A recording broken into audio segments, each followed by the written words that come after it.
kebanyakan kalau lubang pada gendang telinga itu karena infeksi pada telinga tengah, alias sebutannya di sini corok. Itu banyak terjadi pada anak. Prosesnya sebenarnya tidak begitu susah karena biasanya itu paling sering diawali karena batuk pilek. Jadi batuk pilek pada anak itu kita harus hati-hati. Kalau dia nanti mengeluh telinganya sakit, itu kemungkinan batuk pileknya menjalar ke telinga.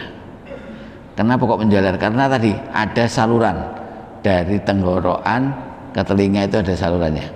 Itu saluran yang mengatur agar tekanan di dalam telinga itu menjadi optimal untuk pendengaran. Kalau misalkan saluran itu terganggu, tersumbat atau infeksi, maka akan terjadi gangguan pada pendengaran.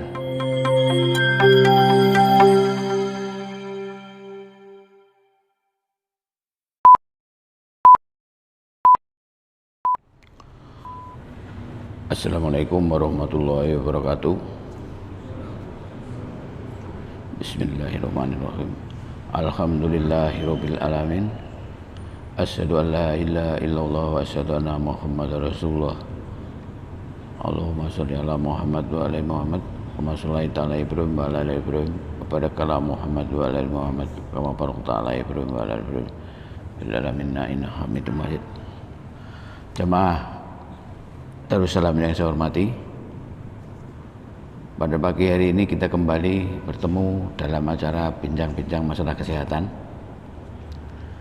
Namun sekali lagi saya mohon maaf, suara saya masih tidak normal. Jadi mungkin kalau nanti ada yang kurang jelas, ya mohon dimaafkan. Pagi hari ini kita akan membahas tentang ketulian.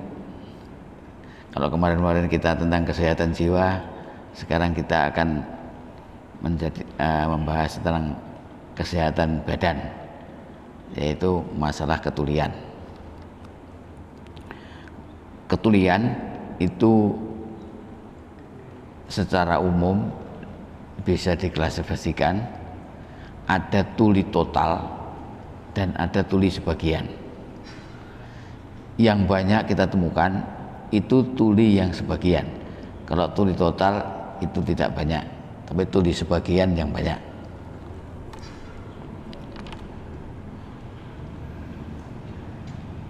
Tuli sebagian itu artinya dia kalau dilakukan pemeriksaan hanya tidak mendengar pada frekuensi suara tertentu. Jadi kalau frekuensi manusia itu misalkan diibaratkan sepanjang ini, maka ada bagian-bagian yang tidak bisa mendengar. Jadi misalkan ini panjang begini, ini semuanya harus terdengar, tapi ternyata ada sebagian yang tidak terdengar. Itu namanya tuli sebagian. Nah itu kalau diketahui kalau sudah diperiksa di bagian audiologi, jadi memang ada alat untuk mengetes itu, namanya audiologi. Namun kita tidak membahas ke sana, membahas proses-proses yang terkait dengan tuli sebagian. Yang kebanyakan tuli sebagian itu kalau menurut pengalaman pribadi saya di Sumeneb ini, yaitu karena rusaknya gendang telinga. Jadi saya jumpai beberapa itu lebih dari satu, jadi beberapa pasien yang gendang telinganya itu rusak alias berlubang.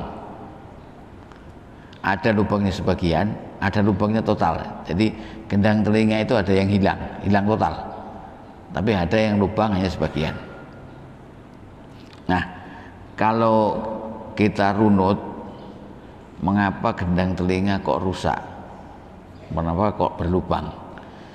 Itu yang banyak karena pada waktu masa anak itu mengalami infeksi di ruang telinga. Jadi di telinga infeksi, atau dalam bahasa di sini itu orang bilang corok. Jadi itu infeksi ruang telinga tengah. Jadi telinga itu dibagi menjadi ada telinga luar, ada telinga tengah, ada telinga dalam. Itu pembagiannya gitu. Telinga luar itu dari lubang luar ini sampai dengan ke gendang telinga, itu namanya telinga luar.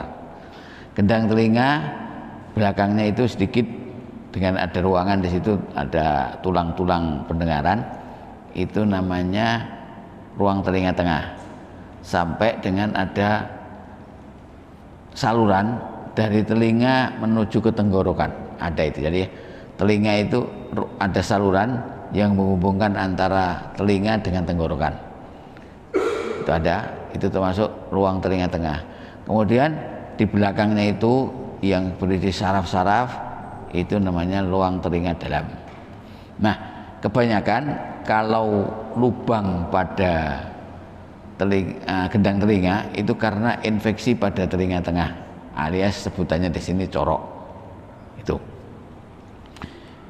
Itu banyak terjadi pada anak. Prosesnya sebenarnya tidak begitu susah karena biasanya itu paling sering diawali karena batuk pilek. Jadi batuk pilek pada anak itu kita harus hati-hati. Kalau dia nanti mengeluh telinganya sakit, itu kemungkinan batuk pileknya menjalar ke telinga. Kenapa kok menjalar? Karena tadi ada saluran dari tenggorokan ke telinga, itu ada salurannya. Itu saluran yang mengatur agar tekanan di dalam telinga itu menjadi optimal untuk pendengaran.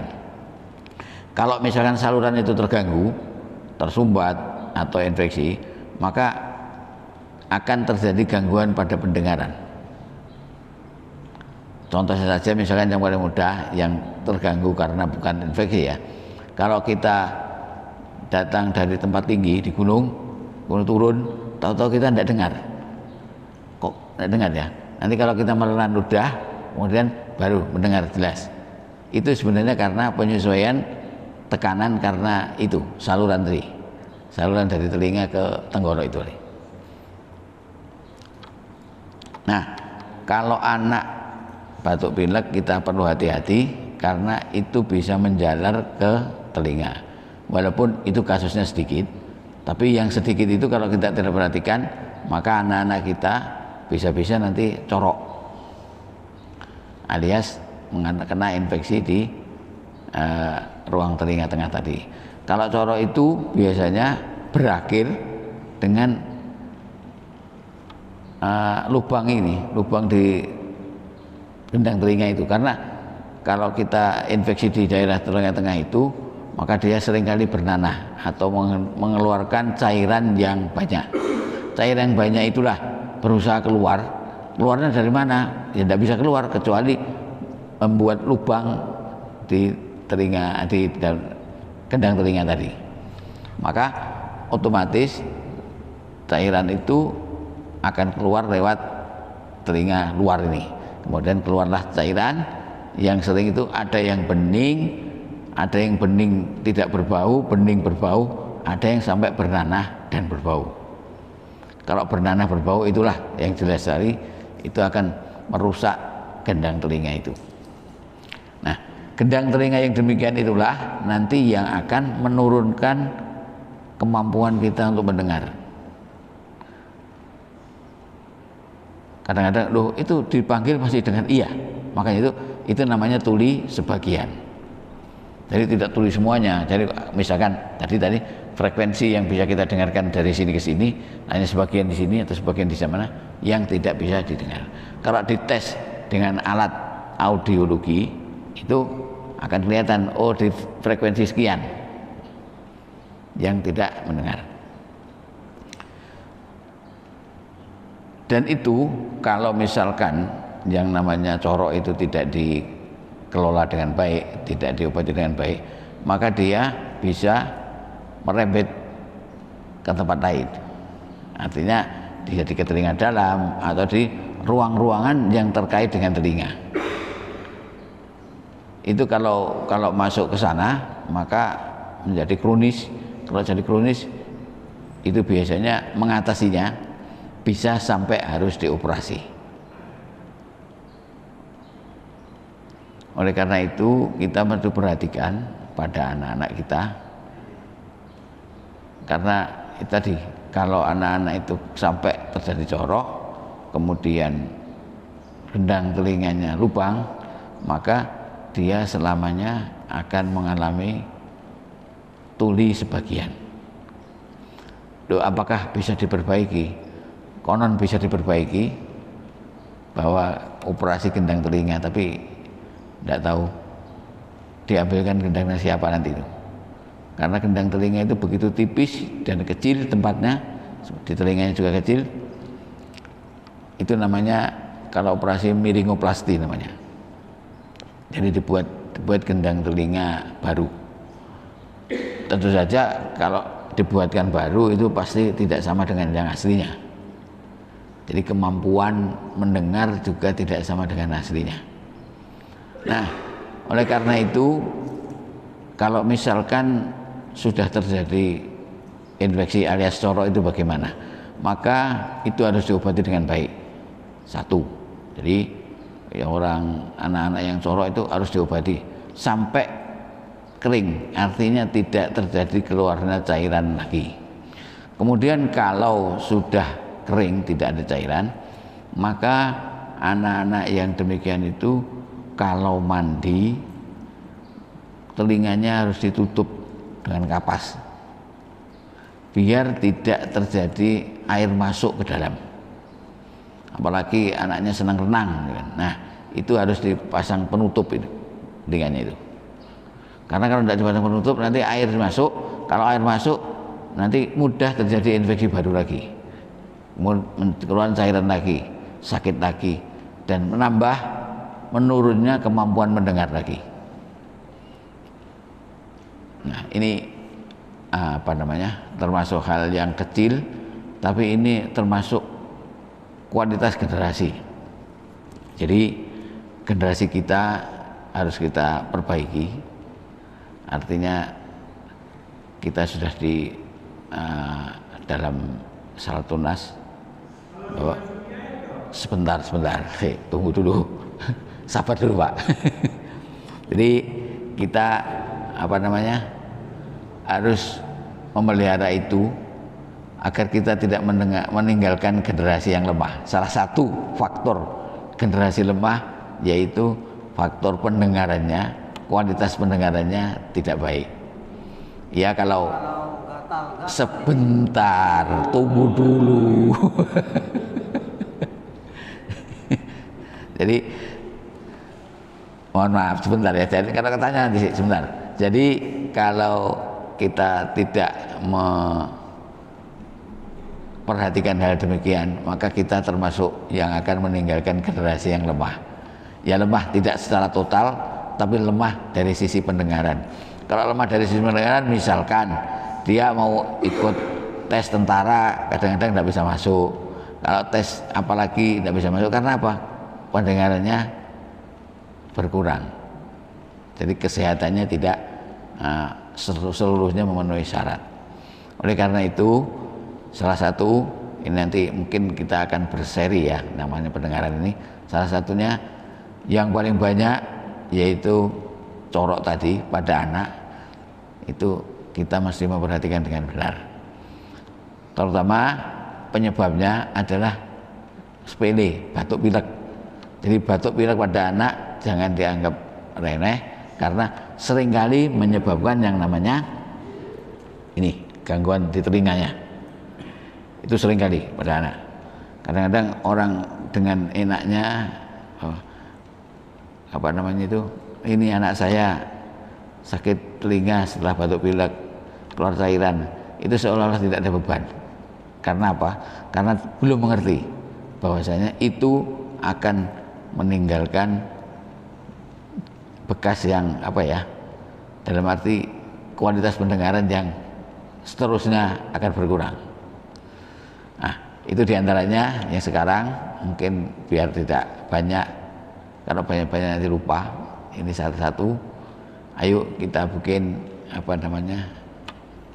pendengaran anak-anak kita menjadi berkualitas dengan cara memperhatikan kalau batuk pilek segera dilakukan pertolongan, diobati agar tidak menjadi merembet menjadi infeksi di telinga tengahnya. Nah, mungkin kesempatan Pak Taufik yang tanya dulu mana?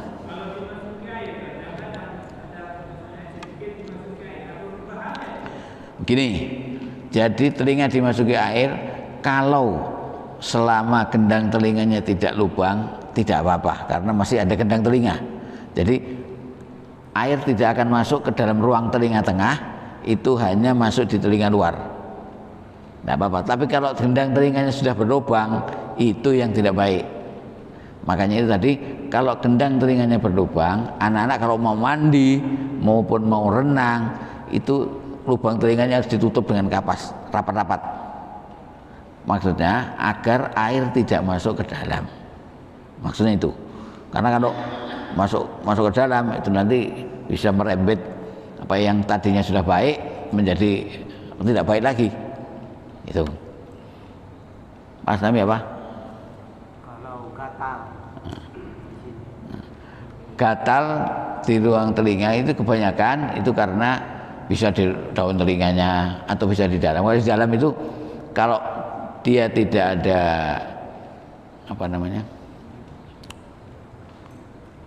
kerusakan di gendang telinga tadi, biasanya ya banyak karena di telinga luarnya mungkin banyak kotoran, mungkin ada alergi, ya mungkin ada kemasukan apa dan sebagainya, itu bisa menyebabkan gatal. Itu kira-kira. Jadi mari kita mulai sedikit-sedikit membangun generasi. Jangan meninggalkan generasi yang lemah, diantaranya lemah dari sisi pendengaran. Ya, ini dalam rangka saling mengingatkan, saling mengingatkan agar kita semuanya bisa melaksanakan hal-hal yang telah digariskan dalam kitab suci kita. Mungkin itu saja biar tidak terlalu lupa. Nanti kita lanjutkan di serial yang berikutnya. Terima kasih. Ada.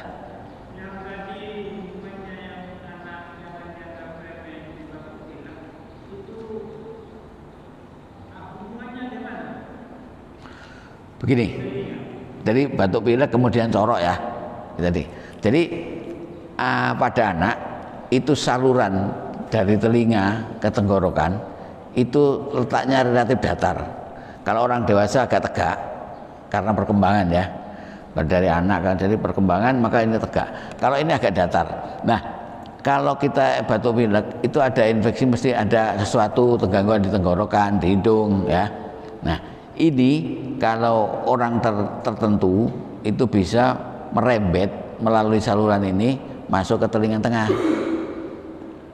Jadi batuk pilek itu bisa ke telinga tengah. Nah, kalau sampai ke telinga tengah, maka itulah akan terjadi yang namanya infeksi telinga tengah. Infeksi telinga tengah diantaranya nanti salah satunya itu corok tadi. Dan yang banyak terjadi yaitu itulah. Jadi merembetnya karena saluran itu. Pada saluran itu penting memang untuk mengatur tekanan di dalam telinga sini dengan ini. Karena kalau tidak ada itu maka pendengaran kita tidak bisa bagus. Makanya contohnya tadi kalau kita dari tempat tinggi, dari gunung turun, terus naik mobil, tahu-tahu kok tidak dengar ya. Kemudian kita ngelodo eber, menelan ludah, tahu-tahu dengar lagi. Ya itu karena penyesuaian ini, karena ada saluran itu. Maka saluran itulah yang salah satunya membantu pendengaran, tapi bisa menyebabkan infeksi itu merembet masuk ke telinga tengah. Gitu ceritanya. Ya, monggo.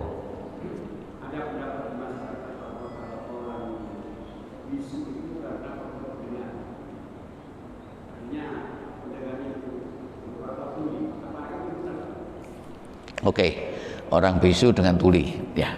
Bisu itu ada bisu yang sejak lahir, ada bisu yang tidak sejak lahir.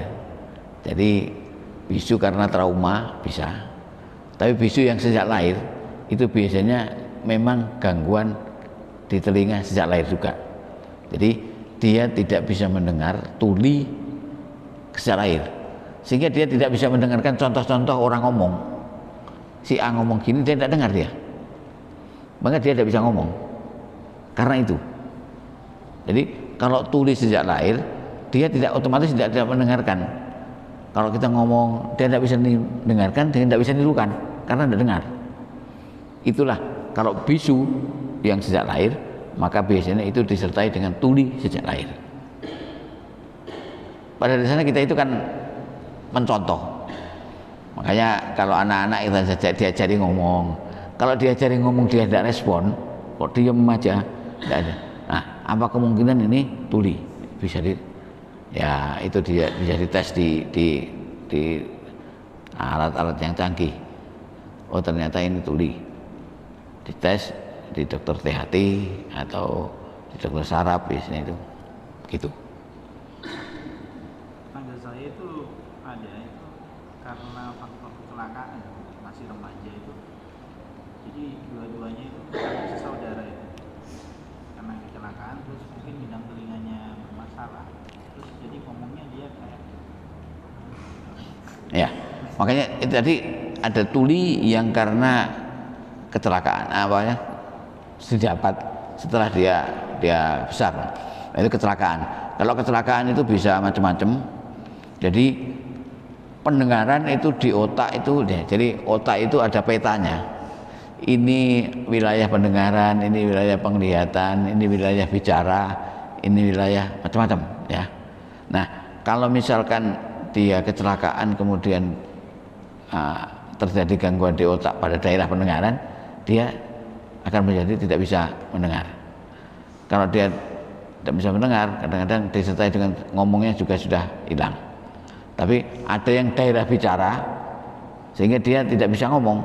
Dia dengar, dia bisa lihat tapi tidak bisa ngomong. Itu karena gangguan pada otak di daerah pembicaraan. Khusus ada daerah itu tempat bicara.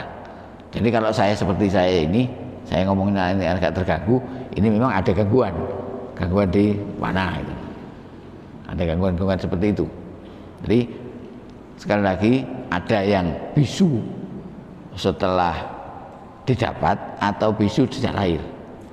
Gitu kira-kira. tapi itu bisa ngomong, cuma ngomongnya itu agak ini kaku. Nah, kalau bisa ngomong, dia bisa dengar, kemungkinan di pusat ngomongnya yang terganggu, bukan pusat dengarnya. Karena pendengaran, terus jadinya ngomongnya itu agak kaku. Itu harus dipastikan dulu. Jadi ada yang contohnya begini, ada orang yang sakit stroke ya.